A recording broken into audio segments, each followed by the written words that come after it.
एक गांव था। वहाँ एक चिराग नाम का लड़का था। मानो गांव में उसके नाम से ही रोशनी आती थी। उसके पास एक बैलगाड़ी थी और 2 पानी की टंकी थी। गांव में कोई भी पानी का साधन नहीं था।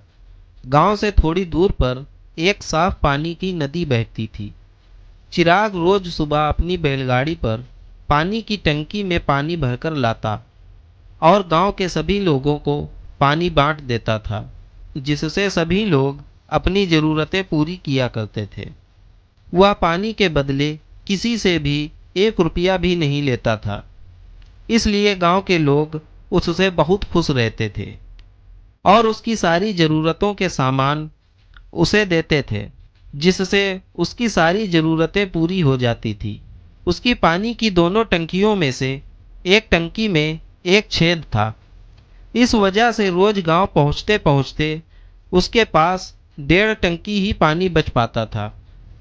ऐसा चलते हुए लगभग साल भर हो गया था।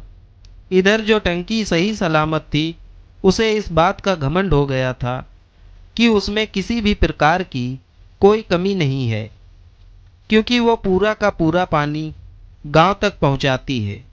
इस बात का एहसास वो फूटी टंकी को करवाती रहती थी।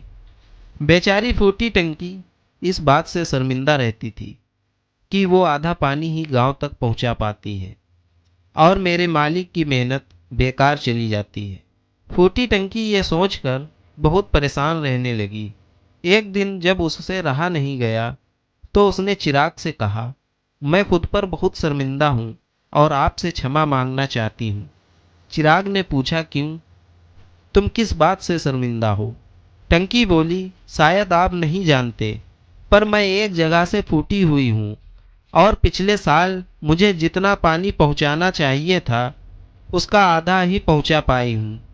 मेरे अंदर ये बहुत बड़ी कमी है, जिस वजह से आपकी मेहनत बेकार हुई है।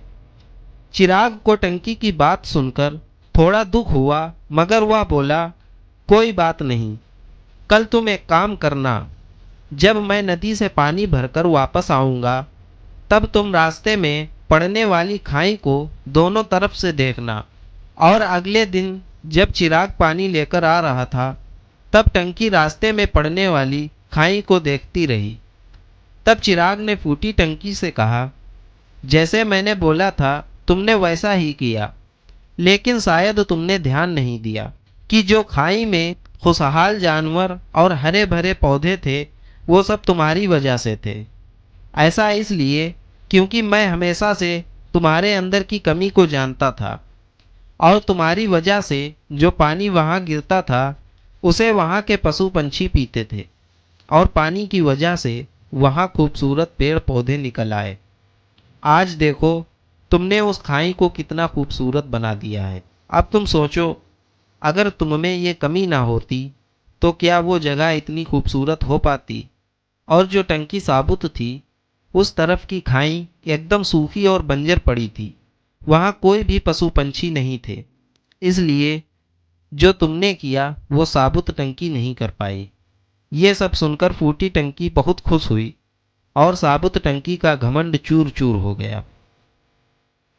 वीडियो अच्छी लगी हो तो वीडियो को लाइक और शेयर करें। अगर आप और भी ऐसी वीडियो देखना चाहते हैं तो हमारे चैनल को सब्सक्राइब करना बिल्कुल ना भूलें। मिलते हैं अगली किसी वीडियो में, तब तक के लिए टाटा बाय बाय।